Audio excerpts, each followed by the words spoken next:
Hi, Hi, good morning. how's it going? Good, how are you? Good. How's school? School is amazing. I have no complaints. I'm so happy here. It's And been so for this project, it has to be 30 minutes in order for me to get an A. So you okay. can just talk as long as you want whenever I ask you my questions. But I got to see Nick and Clover yesterday and the day before because they came to New York City, and so we had a lot of fun. It was really nice. I'm getting That's right. breakfast with them after.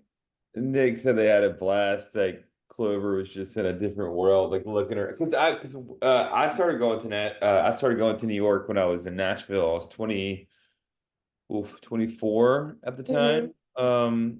I started traveling for work. And I Yeah. remember even at that age, like a young adult being just like overwhelmed by Yes. the It's city. And just I was like like, amazing. You don't see yeah, anything like it. It's awesome. it's crazy that Clover got to go do it. That's hilarious. I know she probably won't even remember because I went to New York when I was like 13 and I remember seeing some cool things, but not anything specific, but whatever. Yeah. Now, you're playing tennis, right? I am playing tennis. Yeah. Oh, This so is are you in our the locker room? Yeah, this is the That's locker room. I awesome. was I live in with like three other girls and like my floor is always so loud and in the Yeah, library no there's way. always other people. So I was like, you know what? I'll go to the locker room at 8:30 in the morning. So It may be slightly early for them in the dorm, right? Like, yeah, freshman year, like you could either have an 8 a.m. or you could have a 10 a.m. and sleep in. So I get it. exactly. And That's my great. roommates play lacrosse, so their practice doesn't even start till 2 p.m. So a lot of them have later classes. Oh, that's great. That's so But fun. I played collegiate soccer oh for two fun. years and it was great. It was probably, I mean, it was everything I thought it was going to be playing a collegiate Hmm. sport. It was super disciplined. We had a blast. The guys were great. But it was super tough. After 2 years, I was like, kind of wanted to do the other side of college. So Yeah. I quit and joined a fraternity and did like the whole other side, Oh which fun. You this got is both fun. college experiences then. I know, I did. All right, well, I'm gonna start my little list of questions. Oh, But so what is your personal definition of success? oof. I would say, it's funny. Nick and I were talking about this over the weekend. I would say that it's kind of a two-part answer. The first is measuring yourself against your own accomplishments. I feel like people, especially today, like I always think about like kids. I'm gonna call you a kid. You're not a kid, Yeah, but I like am. like a young adult like you. It's so much harder, in my personal opinion. Like the world is so big with the internet. It's like you are constantly measuring yourself against others every day online. The workforce is harder than ever. So I think measuring, like um, looking at yourself and measuring against your own accomplishments is step one. Like, how do you stack up to where you want to be? Whether that's being the best tennis player, whether that's being the best son, whether that's being the best friend, whether it's hitting certain milestones in your career at a certain Mhm. point. But like, how do you measure up against your own goals? Number two, I think this is much more important is finding a way to make those around you rise. Like I learned early on that I was probably never going to be the smartest guy in the room, so Yeah. I was going to have to prepare better than everyone else. And in Hmm. that preparation came the idea of like, how do I get everyone around me to be on the same level? It makes it easier, it makes it more fun. So I think at the end of the day, if you look at like a legacy, I think what I hope to be measured by, and which is what I try to do in an active daily thing, daily goal is to help those around me achieve whatever they're trying to achieve, whether Yeah. that's like a certain goal, quota, whether it's to sell a company. So yeah, I would say probably most importantly is looking back and how many people can you help along your own journey. Yeah. So you kind of just touched on it, but how does success tie into your job? So like specifically in your job, what is like, oh, this is successful for me? Yeah, so I'll start with my job now, and then I'll kind of talk about the last decade. So I run our sales team at Spectrio. Mhm. I sold my company in 2019. Spectrio stayed on board to run sales.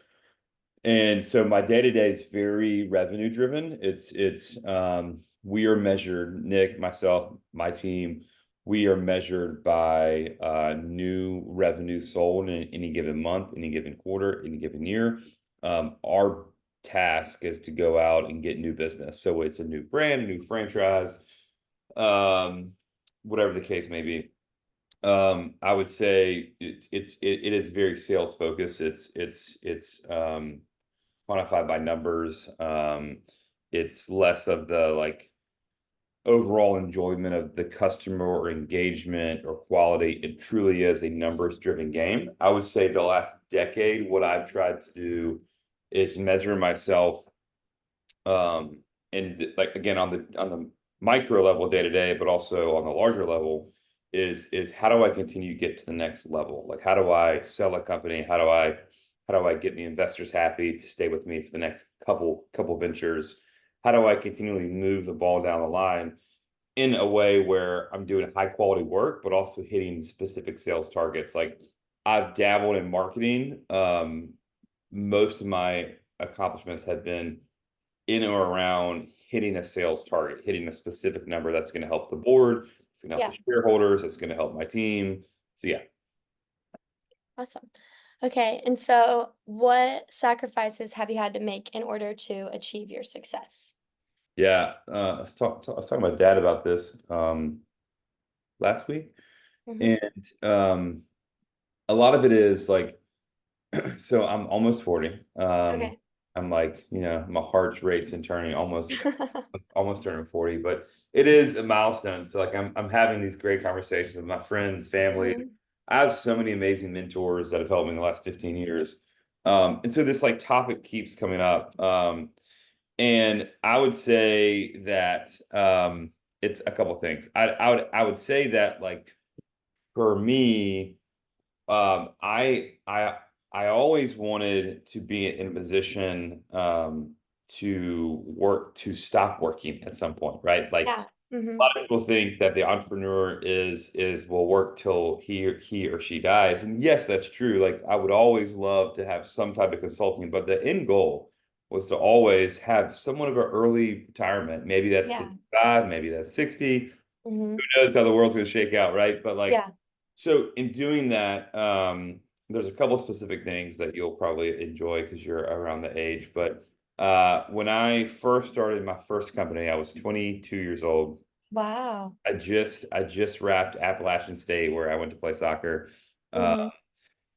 and I lived in a house with three of my best friends. As me, Yeah. the other guys, and they were great. And in that senior year, actually started the business. And the business Wow. was a promotional company. So even in that last year of college, now it took me 5 years, so I was kind of ready to get out of college. But uh, Yeah.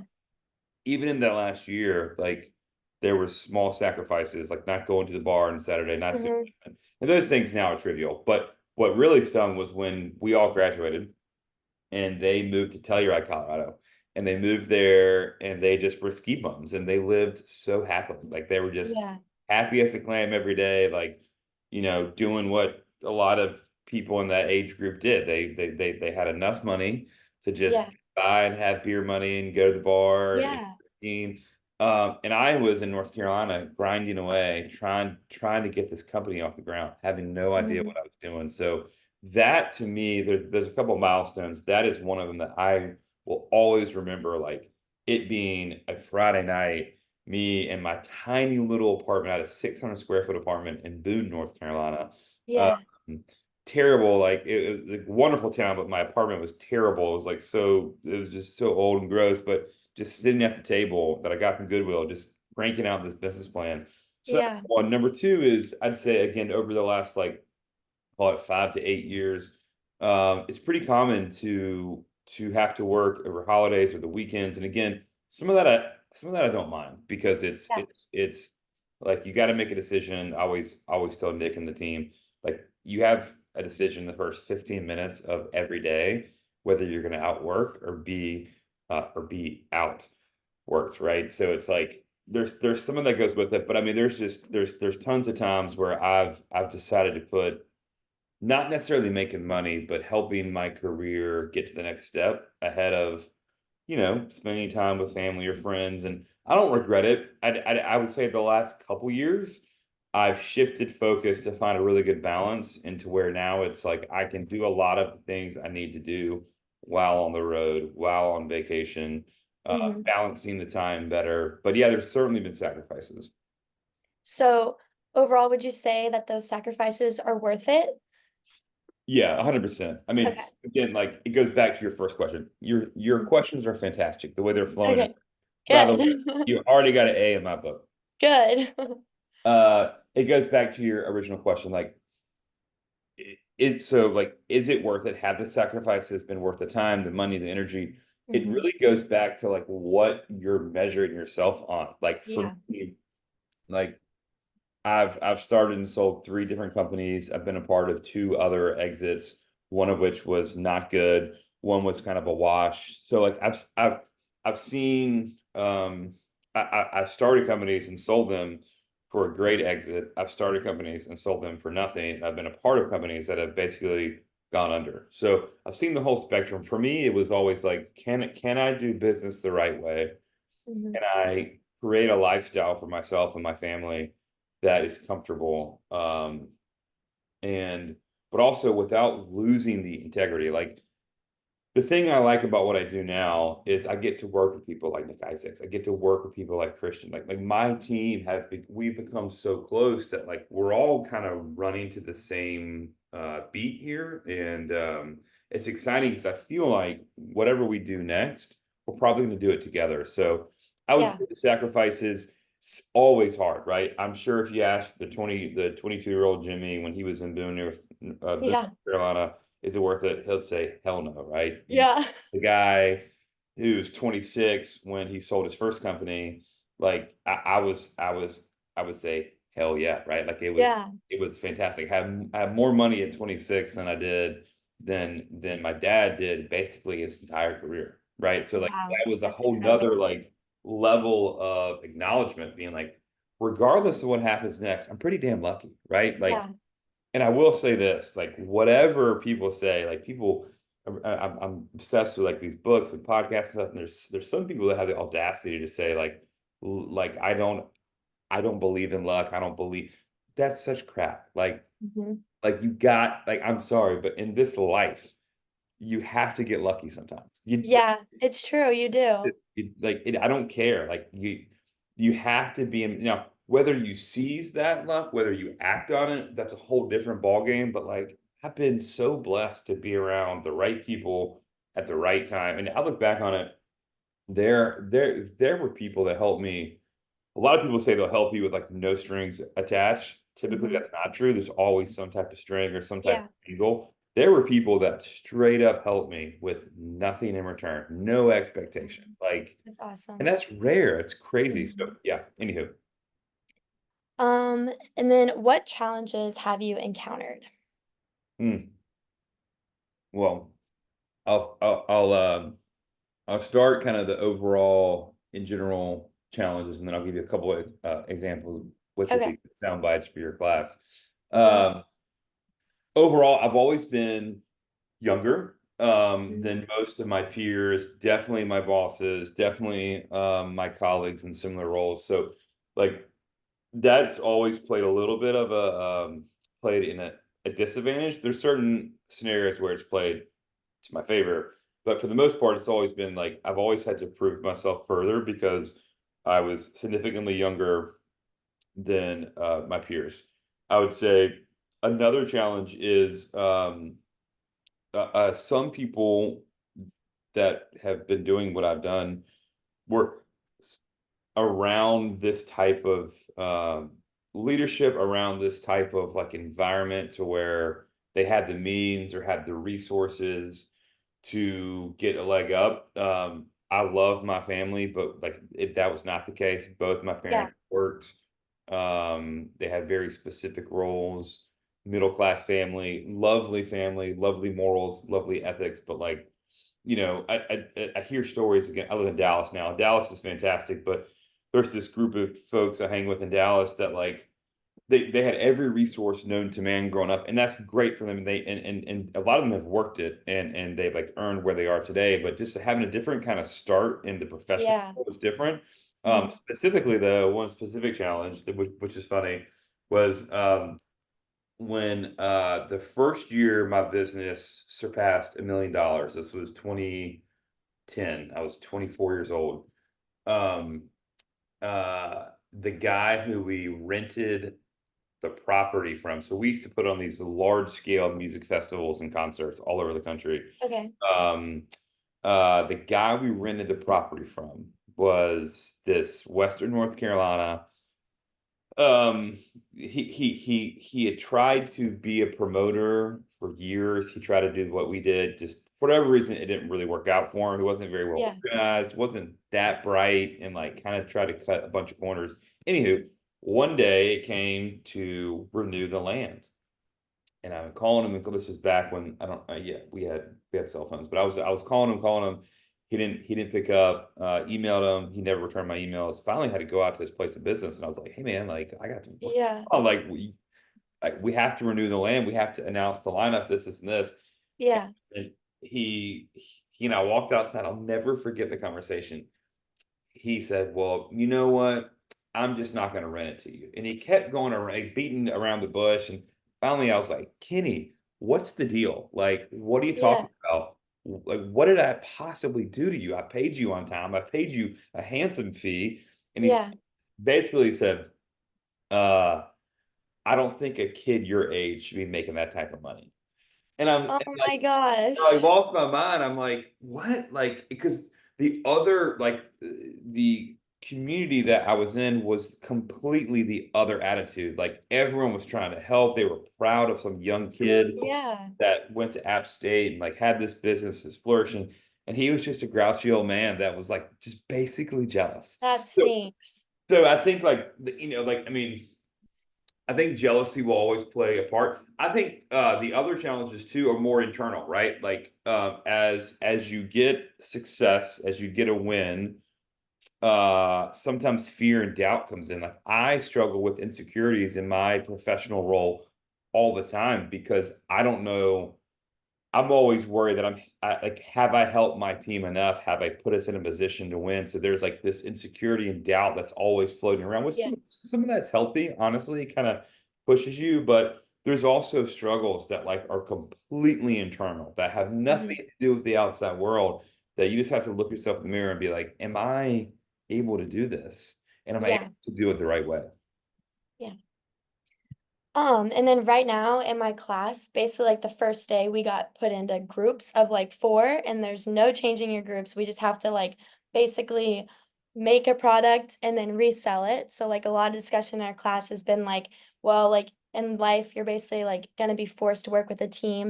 And it's just kind of like, how do you handle conflicts with your team? So Hmm. like throughout your journey, like have you ever been forced to work with someone and like if they weren't like pulling their weight, like how did you handle that? Oh man, yeah. I mean, that's just life. Like Yeah, it's gonna start with class and it's gonna go literally until the end of your days. Conflict resolution and dealing with people and peers is probably the hardest thing. Like mhm, truly like the hardest thing you'll have to do. And it's because it's typically hard because you care, like you want the right thing to happen to everybody.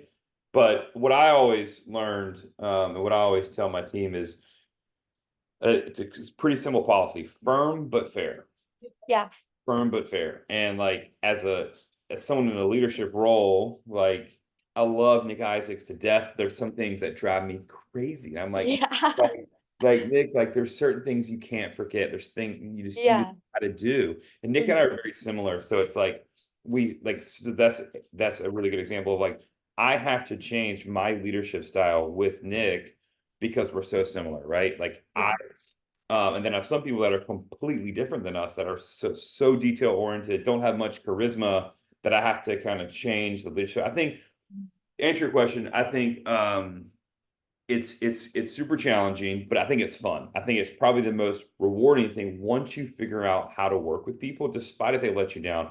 So there's two things I'll say about it. One is like you kind of have to get to a point in life and business where like you're going to take care of your own regardless. Yeah.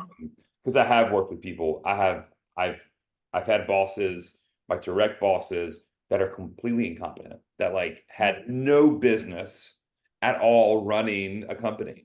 Yeah.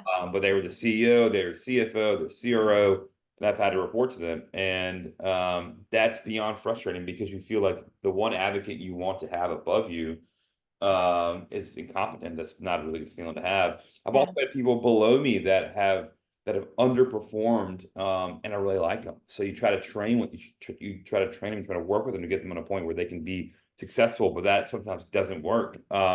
I think the second thing is you have to understand how, like, you never want to compromise your morals. Like, whatever you believe in, whatever, like, going back to your very first question, whatever is important to you, whatever you're measuring Yeah. yourself on, like, keep that super close. Like, keep it like locked up.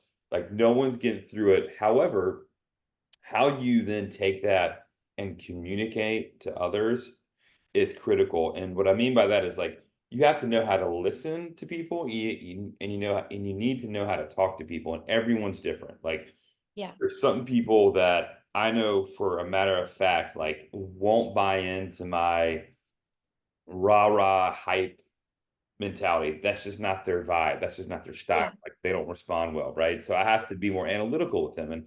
And once you kind of figure out how everyone ticks, and without compromising your own morals, how you communicate and work with them, Mhm. then it does become fun. Good. Mm, let's see. So, what would you say motivates you to perform best at work? Yeah, I mean, I am definitely coin operated. Mhm. My job, like making money and being successful, is certainly something that I always say, like, if I have salespeople that don't want to make a lot of money, then you're probably at the wrong company, at the wrong job, Yeah. probably the Uh-huh. wrong profession. Now, but more than that, it's honestly truly winning the right way. Like you can still be successful, you can still make a lot of money, Yeah. but there's a way to do it the right way, and there's a way to do it the wrong way. I had a close mentor of mine, who I thought the world of, and turns out they cut a bunch of corners. Mhm. And it just, like it didn't feel right. Yeah. And so, I I would say doing business the right way, and finding a way to having everyone win. Like for me, the greatest thing in the time I've spent at Spectrio has been I've had people call me and say, "Hey, like this deal just paid for my kid's private school. Jimmy, Yeah. Jimmy, this deal or this quarter or this past year Mhm. allow for me to buy my dream home." I've had people call and say I've paid off my parents' debt. Like Yeah. that That's that stuff. amazing. And it's still tied to revenue. Like people like Yeah, go, "Oh, money doesn't matter." That okay. Well, I think they're lying. it does. I think it does matter, right? But you got to be willing to do it the right way. You can't cut Mhm. corners. And again, I think going back to what I said earlier is like having the people around me, having us all rise together. God, Mhm. there's nothing better. Yeah. And then let's go to, so what are some of the most important lessons you have learned in your career so far? I would say, oh, this is a great one. I would say one of them is, at least for me, and again, this is, I don't know, it's applicable to everyone, but at least for me, it's um typically you don't want to respond with the first thought in your head. Like Yeah, that it's initial, true. like in life and family, I think you have a little more leeway because your family hopefully is gonna love you regardless, right? Yeah. My sister and I, we fight all the time, but like she's my best friend. Hmm. But in the professional world, people are super sensitive, and Yeah. it's a different world today, and you have to be thoughtful and considerate, of how people, again, going back to how you communicate and how you listen. I think typically one thing that I always tell people is like, is write it down, right? Like if Yeah. you have a thought, whether good or bad, Now sometimes you don't have the luxury of doing that. You have to like answer right away. But Mhm. for the most part, I'd say 90% of the time you have the ability to, Yeah. to like take a breath, take a beat, write it down, analyze it, look it over, consult with a friend, mentor, colleague, Yeah. spouse, whatever. And so you don't react with anger or it doesn't matter what the reaction is, but maybe it's not the right one, right? Because we're all human, we're all humanistic. Like the humanistic nature is to just respond, I'm right, I'm right, I'm right. And Yeah. that's just not the case. The second thing I always tell people is like people ask me like, you've how have you done what you've done in a short amount of time? And Hmm. for me, it's I don't want to say it's simple, but like I knew early on again that like it was probably not like I probably wasn't going to be able to just hit something out of the park. Like I'm just not as bright as the next person, but I will outwork you and I will Yeah. out prepare. So in that preparation came the mentality of always trying to connect the next couple dots. Like Hmm. if starting out, like for tennis, if you know that you want to start and you want to be all conference, all state, all Yeah. whatever, if you want to be an all American and go pro, like that's your goal here, and you're here, you're a freshman, right? Hmm. Like there are going to be 1,000 different touch That, points along the way, and some are going to be super high. You're going to be living your best life. You're going to be crushing it. You're going to beat the best person, and then you're going to drop down, and then you're yeah. 2 steps back. So it's like in business, I always say like don't think about that next meeting. Think Yeah. about the next three. Like, because Hmm. typically for me, it's it's never gonna it's rarely like that next meeting, that next contact, that next person is gonna get me what I want. I typically have to go into it going, hey, I'm gonna get as much information from this one person, from this one meeting, but I'm Yeah. also gonna know that I need to set myself up for the next meeting and the meeting after that. Like that's very true in prospecting, and like building a pipeline. Like if I'm prospecting Bojangles, which Nick and I are going after right now, like we knew early on that the first person we reached out to that had the connection probably is not going to be the one to make the introduction. And Yeah. right, it was that person's like other business partner that had another client that made the introduction, right? So and then the third thing, which is simple and silly, but it's always when you're on the road, always take an extra pair, or always take an extra dress shirt, Yep. and try to always show up 15 to 30 minutes ahead of time. Never Oh, try that to is a be good on one. time. It's so simple, but I mean, my first year traveling in business, I was like, well, it says, especially being in New York, it says it's a 25 Oh minute walk. gosh. I'll leave Yeah. in a minute, and no, it's never the case. Yeah. That's something I definitely need to work on is just like being earlier for things instead of like right on time. Cause even then you just feel late, like when you're rushed to get there. It's Yeah. unacceptable. I will say this too. So on Fridays we have our team call, and everyone gives like a Friday motivation. Hmm. It comes from me, it comes from like the newest hire, etc. And one thing that's been a commonality this whole year, and it wasn't meant to be like this, but it's turned into this, is like this idea of learned discipline.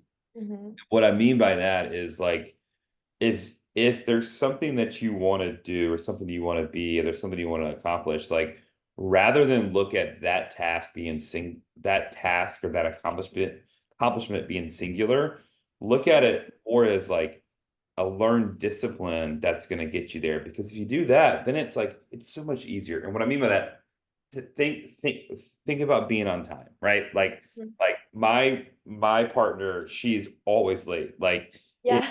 like I love her to death. She's amazing, but that girl is late all the time. And so, Yeah. like even in the personal world, we've had to like think about ways to like just get slightly better over time. Yeah. Uh, but it truly does take planning. Like Hmm. things in life, again, in my personal experience, things in life just don't happen. You got to work for them, and you got to plan for them.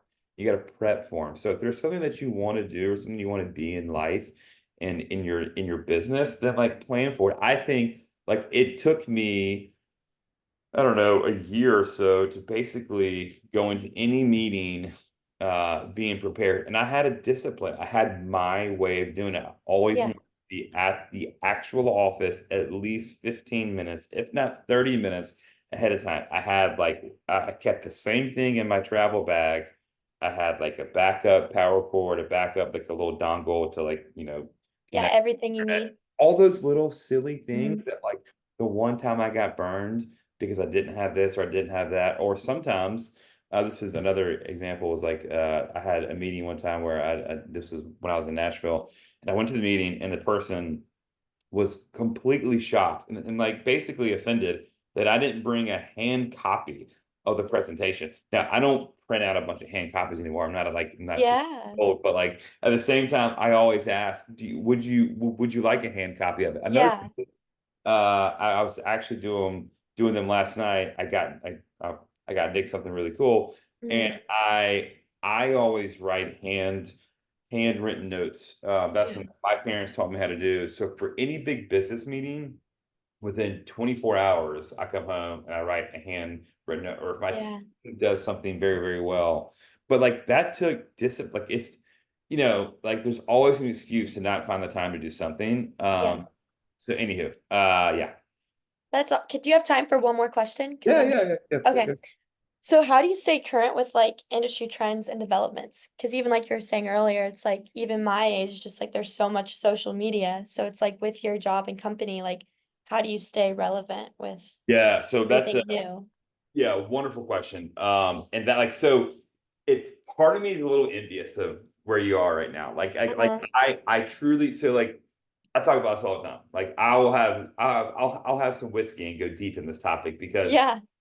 it's fascinating. Yeah, I don't Mhm. think there's ever been a more fascinating time to be a 20 something year old, young 20s, right? Mhm. Especially if you're like in education, in software, in tech, because it's limitless. Like it's amazing. I'll give you a couple examples. Ashley started her business. She's not 20, she's 32, but I'm 39. So, a significant difference in age. She built her whole business on Wow.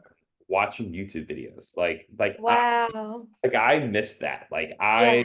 missed that generation. YouTube was just kind of getting big when I was in college or out of college, but like she Mhm. doesn't have a website. She just has a strong Instagram presence.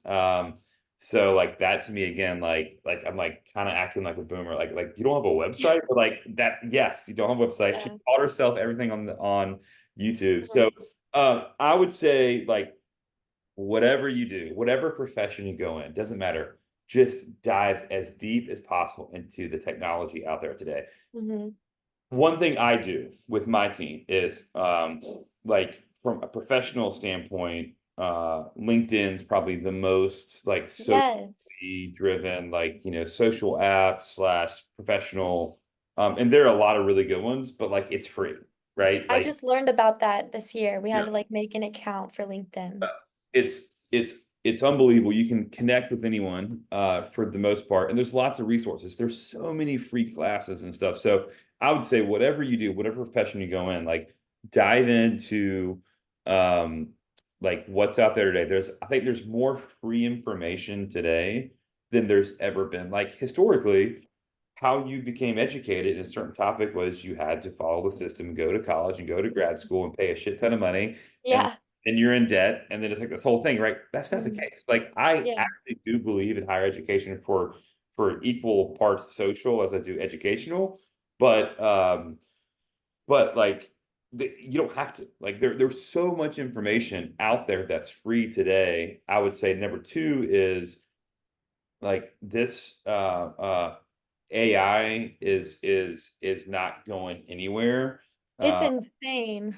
it's insane. And I think there's like so many people that are like there's so many different weird opinions on it.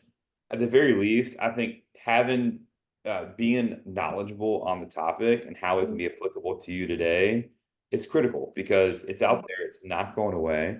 Mhm. It's a trend that's only get bigger. And it may be regulated, it may not be regulated at some point, who knows, but like just being educated on it, I think is critical. And then I think third, like creating a bond, like creating a little community. And again, like it sounds silly because like when you're 20 or 21, 22, like all you want to do is like hang out with your friends, you want Yeah. to sports, you want to see music, but like if you can just every now and then sprinkle in a little bit of like hanging with your buds and then talking about other topics, like kind of real life stuff, it's pretty Yeah. fascinating because like I remember I really started forming some powerful opinions when I was Hmm. your age. Like before that, I was just a knucklehead who chased girls and played sports, Yeah. just a normal like just a normal kid, but like didn't Yeah. drive, didn't have much purpose. Hmm.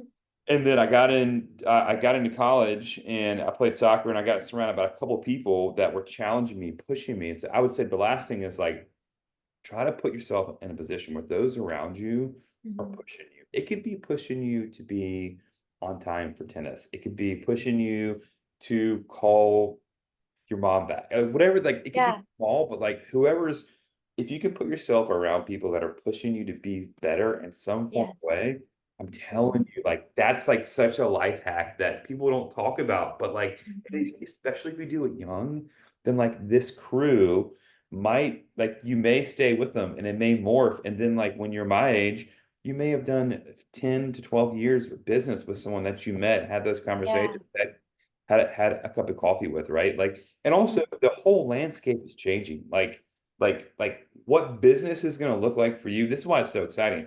What it looks like for you, what it's going to look like for Clover is just it's just different. It's So going to be different. so different. Like my buddies live a lot of I still have a lot of friends and family in the western part of North Carolina. Hmm. A lot of their kids have been affected through the hurricane Milton. So now Yeah. like they're finally going back to school and they're having to go to a couple counties over and it's all digital. And Hmm. like that didn't exist when I was in school, right? Like Yeah. if we had a natural I sound so old saying that, but like if we had a natural disaster, like we didn't all have iPads.